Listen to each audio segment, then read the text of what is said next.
Oh, good morning, everyone. Happy 2021. Welcome back to Coffee with the Captain. We have Captain Jan Miles here in front of the camera. Myself, Chief Mate Jeff Crosby behind the camera. So, Captain Miles, how was your holidays? At home, Sure. sheltered from the storm. Yeah, so quiet, just us'uns, um, and peeking out the windows through the internet, and in reality, looking at the world go by. So periodically checking the boat. Sure. What did we get up to over the holidays? So you've been finishing up the galley. Yes, many coats of varnish. We have been hiring a crew. And then after the holidays, we've been getting some of our winter crew organized, and they've been at things. And I've been getting into the business of, okay, we're going sailing, so what do we have to do to the boat? Well, every year it's certification preparation. So you've got radio certification, life raft checking, that has to go somewhere. So it's all this arranging, it's all this getting ready to do what we do every year, but you got to get ready to do it. One really big event I'm focused on is we're making a huge change in our required radio equipment due to a miniaturization and a componentizing of what used to be a great big block of stuff that we couldn't do. So we got a radio exemption certificate. So anyway, it's a big complicated thing. I'm into it big time. Sure. Before we go down that rabbit hole, we did have a question over the holidays that pertains to Coffee with the Captain, and it comes in from Paul Bussman. And he was curious on why we have two different anchor roads, so to speak. We have one that's chain and we have one that's rope. Can you explain why there's that difference? Well, back in the day, they wouldn't have had chain as ground tackle because chain could not be mass produced. It would be a blacksmith chore, one link at a time, and that was just beyond capacity to make those things in an abundance to put together to make chain. So everybody used rope, and so in the period of time of the 1700s and before, it was all rope. And ropes mean large turning circles with wind change when you're at anchor, and of course lots of length for deeper water. The old Pride of Baltimore had two rope roads. Sure. In the second boat, we took the opportunity of doing a half and half, going with a more modern, non-traditional system, being the chain and the capacity to haul it all in. The advantages to that, first of all, it's available. You can get chain anytime you want. Sure. You can argue till cows come home as to the quality that you're going to pay for, but you can get chain right away. Without having to find a blacksmith somewhere. Yeah, right, exactly. Sure. So, but the thing about chain is that under moderate to light conditions, your circle around the anchor is very short, but not because, but because of the weight of the chain makes the catenary, and so you're closer to the anchor. We carry the rope for two reasons. One is a nod to the old days when it was reality, and I don't know if it can be seen. Yes, that it rope can. is right here. Yeah, we take it out of its home and hang it up here so it doesn't grow things over the winter. Yeah, the dampness for the wood is what we're worried about. And so anyway, we can do two things. We can go to tradition, but also carry more than twice what we can carry in chain because it's not very heavy. It takes up some volume, but it's not very heavy. So we can use this rope for deeper water, or we can use it as a backup to the chain anchor when the wind is really howling, because we've got a lot of windage for Pride of Baltimore. She's got a big rig for her hull size. It's very tall yards, lots of windage. So, and we've used both on a number of occasions when the wind has gotten pretty puffy. We're talking 30 to 40 knots with gusts to maybe 50. That's an upper. You got to have both hooks. You just can't hang with one hook. And in shallower water, it becomes easier, but still, you need the grip on the ground, on the bottom. And what's the strategy if you're using two hooks at the same time? What does that look like? You're not setting them in the same spot. Not the same spot, but pretty close. Because as you get a V up to a point, you're not increasing the load per each. You're sharing the load. But after a certain angle, you start to multiply the load beyond what it would be if they were by themselves. So that's with two chains, and the engineering that you're taught about the seamanship to that, you have to be careful about not going really, really wide. You don't go, say, 45 on one side, 45 on the other side, making 90. You just multiply. Making a big string that you're hanging off of. So in the case of a mixture of chain and rope, it's more one backing up the other. So it'll be a situation where we'll drop one hook, and we'll wait to see what conditions and performance is like. And then if we need to, we'll drop the next one because we're dragging a little bit.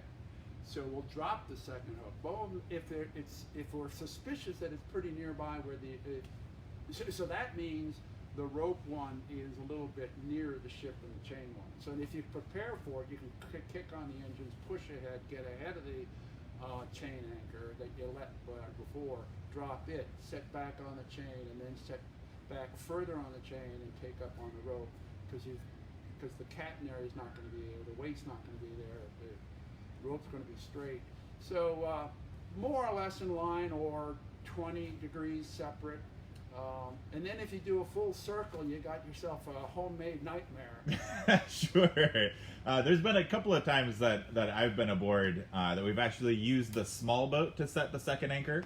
Can you describe, why we chose that option and the benefits of that? We were in a close harbor in the sense of shore was nearby or pretty crowded, and we were in we didn't have the flexibility of just letting things unfold in a larger space. So we'll go, and if we have, say, 200 feet of chain out, we have 600 feet in the rope. So we can easily go out 300 feet. So we'll count for the chain, and then we'll count more and drop it with a vector just off to the side.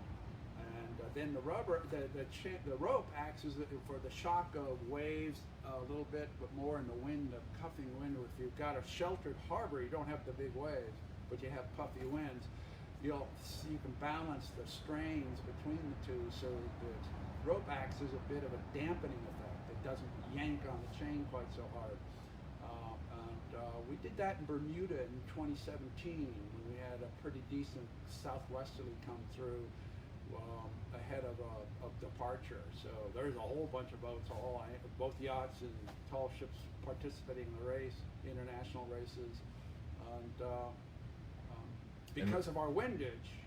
Now, most of the other boats didn't have to put down the tube, but because of our windage and variety of other factors, the prudent thing to do. And so, yeah, we put the boat over the side, hauled her on out, paying out the big rope, go!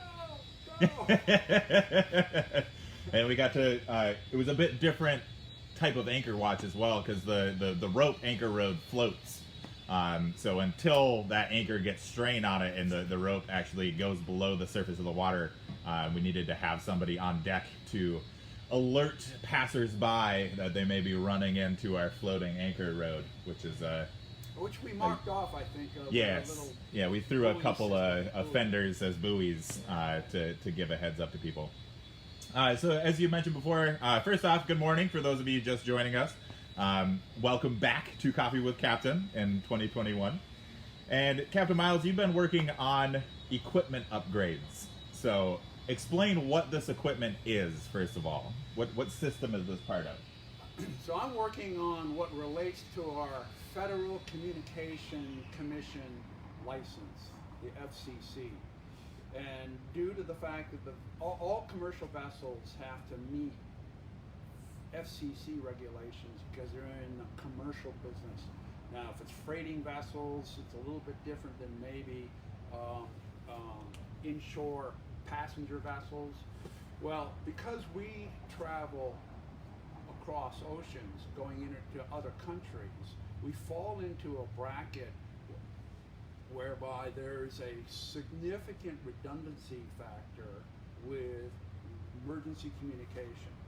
And so we're talking about satellites and communication, talking about single sideband and communication, we're talking about VHF and communication, we're talking about the ability to receive weather reports, so we're talking and fleet warning. So there's a thing called the NAVTEC system, where it's required for that.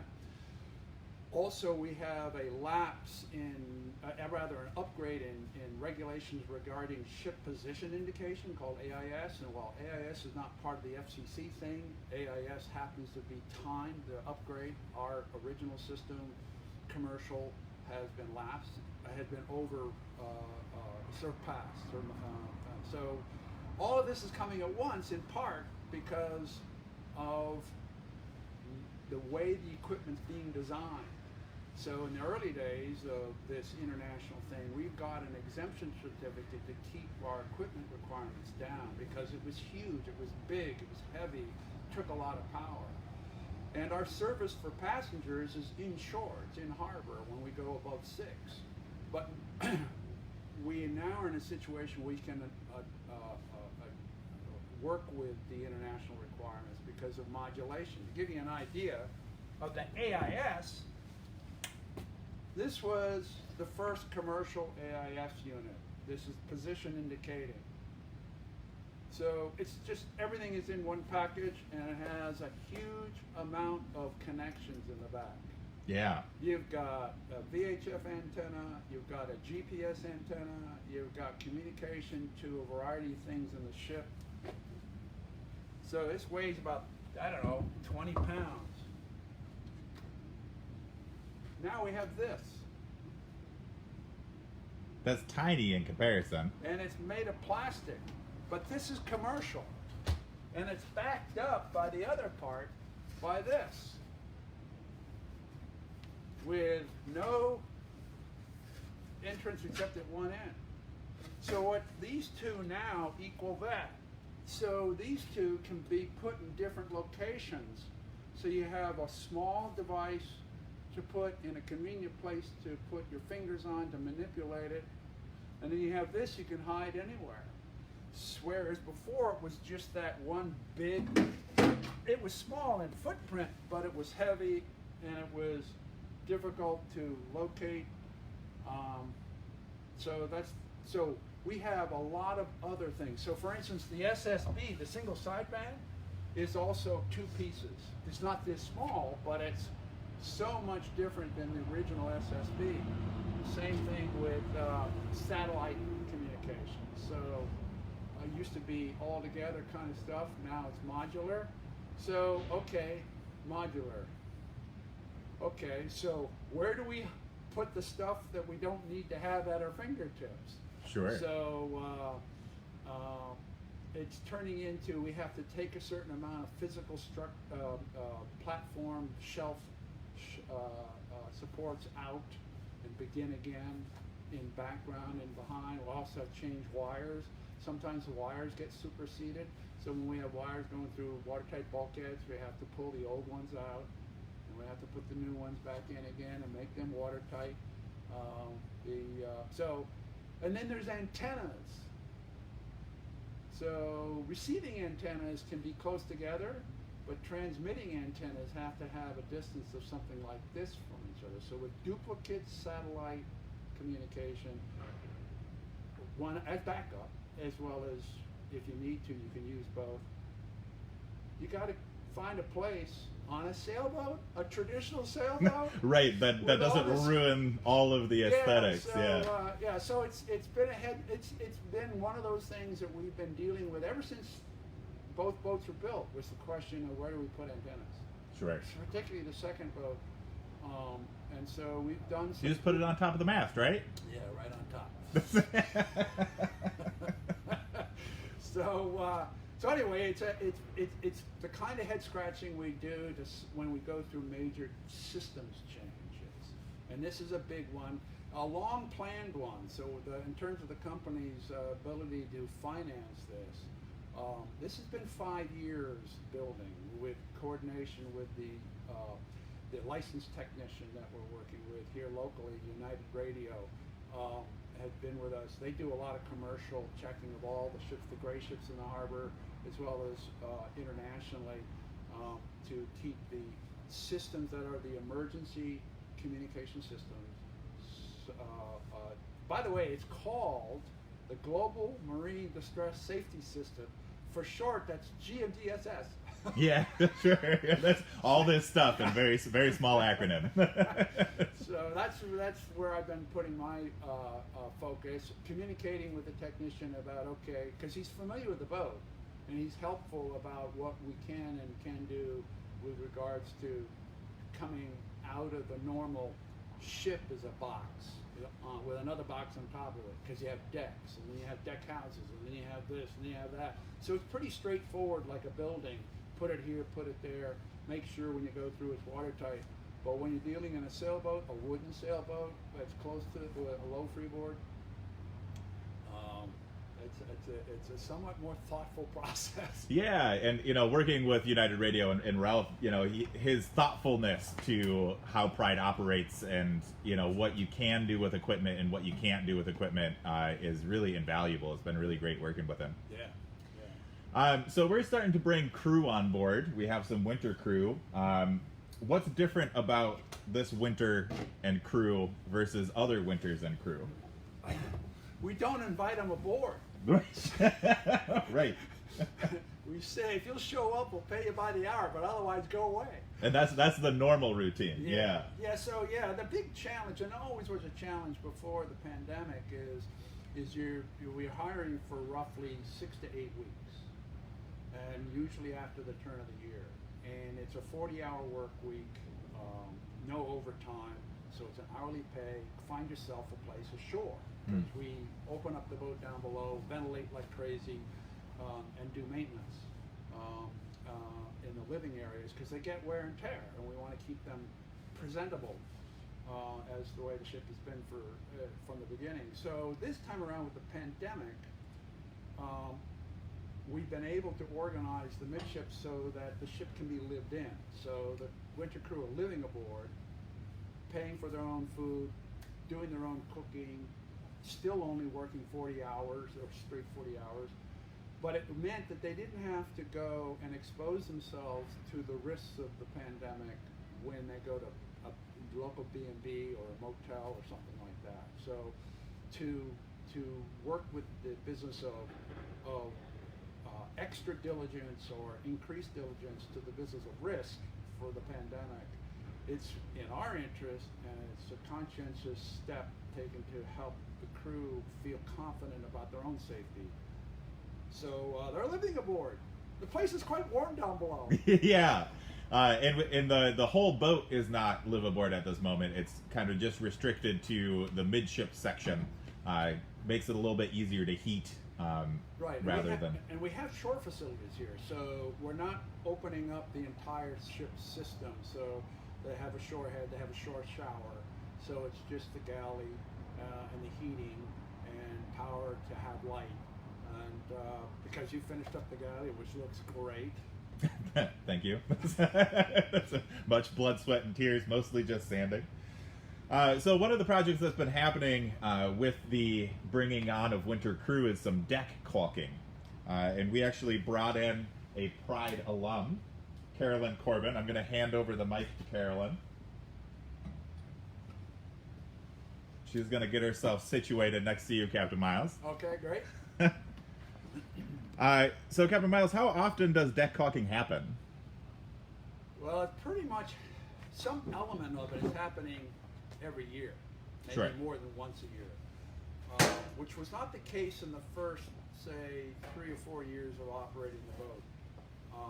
But as time goes on, the nature of caulking is that it compresses. The vessel wiggles and compresses through its wiggling. It compresses and releases, and compresses and releases. And so also that's affecting the pitch that's on top of the caulk. Mm-hmm. and the pitch can sometimes get a little brittle, and that'll crack under certain temperature scenarios with wiggling around. And so it can be between, say, 3 and 5 to 10 years that you're going to go do a significant amount of caulking, depending upon the activities of the vessel and how the surface product, the pitch, has performed. And we see it from two ways. We see water migration down below. If it's on a bunk, we get notified right away because it's irritating. Sure. If we see the pitch cracking and splitting and going, that might give us a cue. This time around, we're sort of on the heels of a very major deck caulk job back in France when we had the dismasting. We had a chance to do a complete job on the deck, a complete pitch. That was 10 years ago, 11 years ago. So some of the pitch is that old, some of the pitch is not that old, but we're seeing some signs around the side. So I think you've been leading the crew over here on the port side of midships, working from the waterway inboard a little bit. Sure. And Carolyn, describe how the work has been going. It's been good. So I've been here since Tuesday, and we opened up 3 seams inboard of the covering board seam. The covering board is the larger timber that kind of frames the deck. It's the outboard timber, and therefore it kind of takes a brutal beating with all the compression that goes on with the decking and all the flexibility of the ship. So it is one of the places that can leak more often than not sometimes. So we were able to pull out the pitch on 3 inboard deck seams and the covering board seam. Then we were able to horse, which is pretty intense caulking and kind of larger caulking equipment. We're kind of able to push down the material that's still in those inboard seams, and that, to all intents and purposes, pushed the decking slightly outboard and was able to close up that covering board seam slightly to slow water intrusion and to make the new caulking that we were able to put in the covering board seam a little more viable and give it a longer life. So we've been doing that. Stiffens things up. It does. As the jargon normally goes. But before we get into your story, Carolyn, to educate our viewers, I know we've talked about caulking here and there throughout various episodes, but there's a certain set of tools that you use for caulking. Can you explain what some of those unique items are? Sure. We're going to kind of start backwards just to follow what we were doing on the deck. Sure. So the first thing we were talking about was reefing the pitch, and the reefing is like the removal of the old caulking system. And so that you have a reefing hook, and it's designed to act as like a lever arm. So the hook goes down into the seam here, and then you take a mallet, something soft. You don't want to hit this with a metal hammer because it's hard to see and so far away, but the profile is really thin, and that allows it to go into the seam back and forth without chewing up the sides of the seam and making it bigger. So you want to preserve that nice thin profile. And so you kind of hit it in and then lever it up, and that, should pop up whatever's in the seam. And then you have some various smaller tools to help get little pieces out, make sure that the seam is nice and clean for you to get things out. One of those just looks like a butter knife. It is a butter knife. It's actually a fancy butter knife that we have hand carved into a small reefing hook or a seam rake. And that's so that, again, you don't damage the seam when you go really deep down. Because a caulking seam is not actually a square profile, it's kind of a wedge shape. So if you think about the thickness of the deck planking, about 1/3 of it is square and the 2 pieces abut. But the top 2/3 actually, they kind of separate from each other in a V shape, and that's where you're packing in the cotton, the oakum, and the pitch to act as a wedge, and that's what gives the stiffening effect. So as you put the reefing hook down there, the further deep you go, the smaller the profile of the caulking bevel, hence the smaller tools, because you really don't want to damage that seam. You want to preserve that nice caulking bevel. So then when you get to laying in the actual caulking itself, you've got some toys to play with. And this is probably the one that most people find romantic or unique. This is a caulking mallet. Again, it's a mallet because it has a wooden head on either end. got some rings, metal rings, to kind of preserve the head of the wood, because this takes a beating. It's hitting metal tools all of its life. And there's different theories on why it's shaped like this and why it has these slots cut into the sides. The one that I choose to go with is that That's very often the case.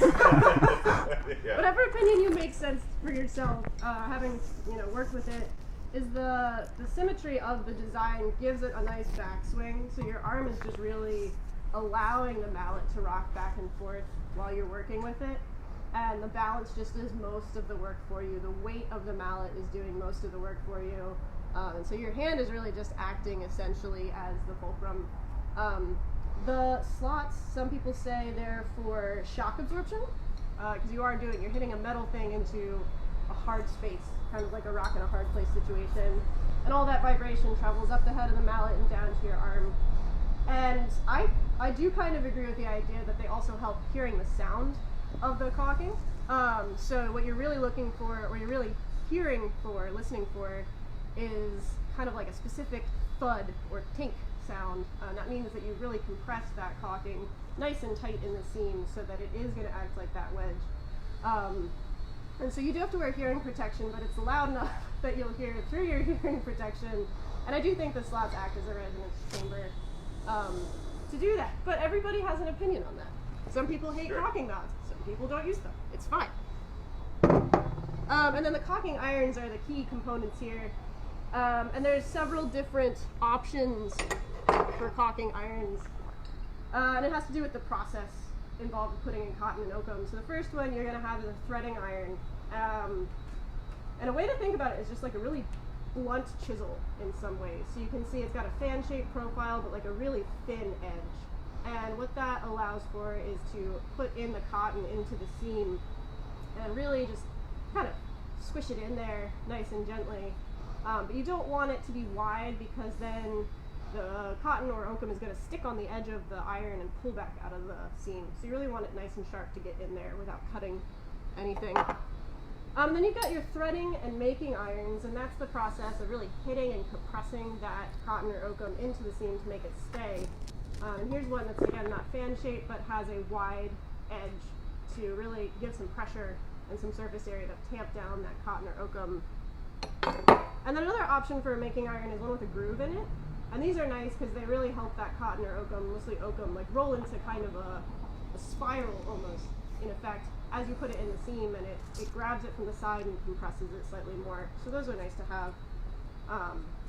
And then you can have them with bent profiles in case you're getting next to like a cabin house or something. So yeah, there's a lot of fancy toys and a lot of opinions on how to do that.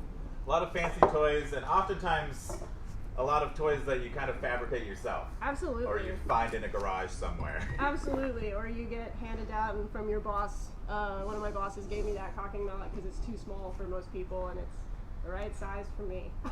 Sure. And you have sailed on Pride before, I right? have. When was that? How'd you get there? Yeah, I sailed on Pride in 2016. We did a lake season. It was lovely. I actually came aboard the winter of 2015, which was an interesting year for the boat, and got to experience kind of the tail end of the season in a shortened down rig. Came back to the boat in March of 2016 for a pretty intense uprig season, and then quick things in the bay down to Norfolk, and then up to the lakes all summer, back down to the Chesapeake for the fall. And it was an incredible time. It was an amazing year for sailing. We had some beautiful ports. And I'm actually from the Chesapeake Bay. I'm from the Baltimore area, so I grew up watching this boat, and I always wanted to work on it. When I knew that was an option, I didn't think about that being an option. But I actually started on tall ships in St. Mary's with the Maryland Dove. That is a similar boat as far as it's a historical representation, not necessarily a replica, and it has a program to promote Maryland's history in a slightly more articulated way as far as a specific time period and a very specific location, whereas Pride has a much larger mission with a little bit more scope because of everything. So I worked at the Maryland Dove for 3 summers, and then I was able to kind of step my way up through other boats to working on Pride, which was just a much more overwhelming experience, I think is a good word. So what made first of all, how'd you learn about the Dove? Mm-hmm. And what was your background that made it interesting to you to give it a go? Sure. My parents actually went to St. Mary's College, which is the college that hosts the museum where the Maryland Dove exists. My dad was the chief mate on the Maryland Dove in his college years. And so growing up, we would go down to visit family that's still in the St. Mary's County area, go to the boat because it was kind of fun for, an 8-year-old to climb around essentially a toy-shaped boat, which is great. And then just through my dad having worked at the Living History Museum down there and the connections that we had, I decided to take it as a between college semesters job to help with their bosun and their sailing program. And I was in college at the time doing an archaeology and art degree, so kind of the combination of practical arts and trades and crafts being the bosun part, and then the living history, the experimental archaeology part of it, so to speak. How do you take something that we have a lot of writings and maybe some paintings about and turn it into a workable model, life-scale model of that, and then teach that to people so it's safe and operational. So that was an interesting experiment. And what did that tell you about your next steps or your next interests? It showed me that I really wanted to be active. I really wanted to work with my hands. I really wanted to work with other people. I wasn't really cut out for academia. I don't really like sitting. And it was a good opportunity to work on Pride when the time came up, because this boat has so many factors going on. There's the maintenance, there's the sailing, but there's also the interpretation with the public, and it's really important. One of the most important things on this boat is to be able to share that story. And so that was a really good introduction to the idea of being able to use the craft work that I wanted to do, but make myself relevant in a way. And the part of that relevancy was to be able to communicate to human beings why we do what we do and why it's important what we do. So with your experience aboard Pride in that 2016 period, how did that set you up for choosing your focuses since then? Sure. Well, when we were hauled out in Virginia, when we used to haul out in Virginia, the shipwright that came aboard to work with us was Tony Finicaro out of Booth Bay, Maine.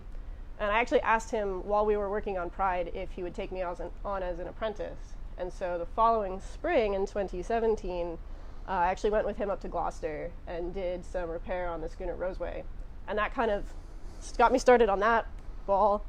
But I had also still wanted to keep sailing at the time, so I took a position as the mate aboard the schooner Bowdoin for Maine Maritime Academy. But that also, as the mate, had a large maintenance component as well, working with students to keep the boat up and to kind of look at what the boat needed. And I was able to continue building on just like the whole picture idea of, okay, these are the maintenance things that need to get done, learning how to plan, learning how to manage a project, learning how to manage people. In the following winter, I was actually able to go work for a boat company, SEA, in the South Pacific, doing some deck caulking for them on their boat, the Robert C. Seamans, which has a teak deck systems deck. So I was able to get a kind of a feel for some more modern material.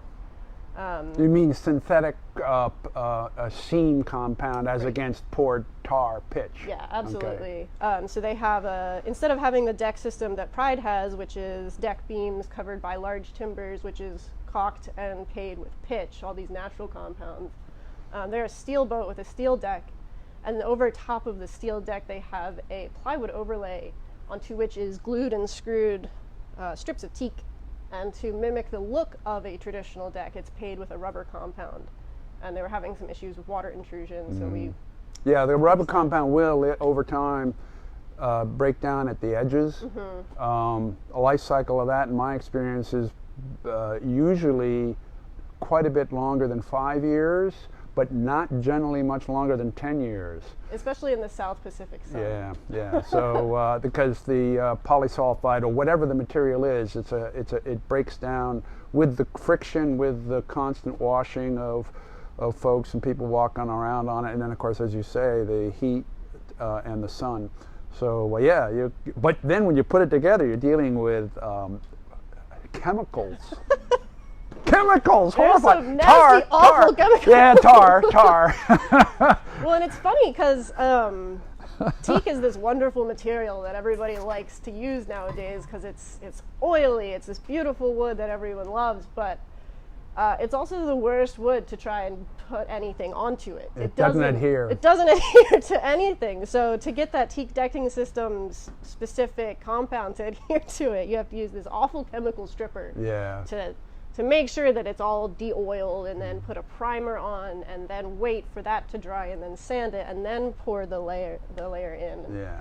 And then Yeah, it's trim awful chemicals. trim that, because if you get an excess, it's tricky to trim that stuff. You buy a lot of tape. Yeah. So after that, I was pretty set on wanting to continue with some maintenance work, but I also wanted to give sailing another try because I wasn't quite sure where I wanted to go yet. And so I got the opportunity to take a chief mate's position aboard the schooner Adventure in Gloucester. yeah, she's a fishing schooner from way back. She is. She's an actual working boat from the 1920s. She's from 1926, I believe. And she's been saved by some wonderfully devoted people and restored to functionality. As a sailing fishing schooner. Maybe not as a fishing schooner, but certainly as a sailing educational platform. Okay. The majority of the interior of the boat when she was a fishing schooner would have been taken up by a fish hold, similar to Blue Nose 2. And that space has not been turned into a fish hold, but rather a useful operational space for the crew and the students and the materials on the boat. But that was a really interesting boat to work on. It was a similar scale to Pride of Baltimore 2, and almost a similar mission, much more so than Maine Maritime schooner, which is specific to their college program. But after a year working with Adventure, it was a wonderful year, but I really decided that I wasn't much for middle management. It wasn't my calling. And I really wanted to pursue doing some boat work and boat maintenance work. I decided I didn't like rigging. I'm not a heights person, so that was another factor. And I had, again, started on the Maryland Dove doing some bosunry work and doing some carpentry work. We replaced a plank on the boat, and I had no idea what I was doing, but I remember liking it. So then, actually last year, 2019 through 2020, I attended the Northwest School of Wood and Boat Building in Port Townsend, Washington, as a choice to kind of take my training to another level. I had worked with Tony several other times in 2019 as time and projects were available. These kind of projects are kind of small and fast and trying to get things done as quickly as you can, which doesn't necessarily mean hiring a large crew. And I'd never seen the Pacific Northwest. They have a very strong wooden boat tradition out there. It's not sailboats necessarily, it's motor fishing vessels that brave the Pacific, the northern Pacific. And just with the timing of human expansion as far as western white expansion into the Pacific Northwest, by the time they got there and really started the fishing industry, it was motorized vessels. Yeah. It wasn't sailing boats. Now the Salish people and the native peoples of the Pacific Northwest have been going out in dugout canoes for centuries. Right. But we decided that wasn't what we wanted. It's a little cold for Us, that. us Europeans you're talking Us about? Europeans, we're like, we don't like that. A lot of box to sit in. We do. And those Pacific boats are boxes. Yeah. There are some very big boxes. So yeah, the Pacific Northwest is an interesting place. It's not for everybody. It's very dark. But it has a wonderful boat building tradition and a wonderful boat maintenance tradition. I'd worked in Maine already. The landing school and the apprentice shop are two wonderful boat building programs there as well. But I decided to try and throw the whole bag together. Let's figure out what everything's doing. Coming from the Chesapeake Bay, which has a very interesting boat building tradition for the necessities of the bay, being shallow, getting into these shoal areas to get crabs and oysters and the skipjacks. Then going up to work in Maine and Gloucester, which are the huge fishing schooners that would race in Captain's Courageous kind of way out to the Grand Banks and handle some of the worst weather the North Atlantic can throw at them, and she'll try to make it back in time to make a profit. And then, just to add the Pacific Northwest tradition of going out for 5 months, not coming into shore, and running a diesel for 7 months. In big water. In big water. In and big what mountainous that does, water. Big mountain, cold water. Yeah. And what running a diesel for 7 months straight does to the surrounding wood is really interesting. So I think one of the strong points of that education was kind of looking at boats from a more modern perspective, as far as we love these traditional boats that we preserve and sail, but there is definitely modern considerations to be had, like you're talking about with the communication equipment and all the electronics that we have to incorporate with this boat. The decision of how to best preserve the wood, but also be able to use modern equipment and motors and electronics on the boat, and just how all that kind of comes together. Right. So I graduated from that program, and now I'm here. You're here for a short time. Here for a short time, and trying to because we, figure it out. we wanted to get your skills into what we want to catch up with what you described with the deck. What do you think is on for you afterwards? I have no idea. Okay. So if you're sitting at home and you have a boat in your backyard that needs some work done, that's No. We've got trained skill right here for you. It's a good time. I'll train you how to take care of your boat. Well, there's a market for that. There is, it turns out. Yeah, definitely getting a little shop would be nice. Gloucester dories are... I definitely fell in love with the Gloucester dory design when I was working up there. Is there a market for that? I would have thought it'd been saturated by now. Everybody's got one. Everybody's got one, except I learned that the Wooden Boat Building School in Port Townsend built 3 modified Gloucester dories to go down the Grand Canyon for a BBC production of rafting the Grand Canyon. So you never know where they're going to go. They went to the desert. Sure. Awesome. Well, it's been really great having you here, Carolyn. It's awesome to be back doing these Coffee with Captain episodes. Stay tuned next Saturday for our next installment of Coffee with Captain. And Captain Miles, do you have any parting words for us today? Yes. We're excited about going sailing this year. We're going to show the boat. Last year was, we just didn't know what the threat, all the nature of the threat, and we still don't know completely all of it, but we have a pretty good idea, a much better idea about the threat, that we think we can manage this very well for the crew, for their safety. We can create our own family bubble of crew on board. So the boat is iconic from afar, and is fascinating from relatively near, but more than 6 feet away. So we're going to show the boat, and so we're going to get around this summer, and that's invigorating because of all the preparation we've got to do to get the boat ready. She's been laid up. There are consequences with that. It's checking the system, so we got to dig into that pretty deep.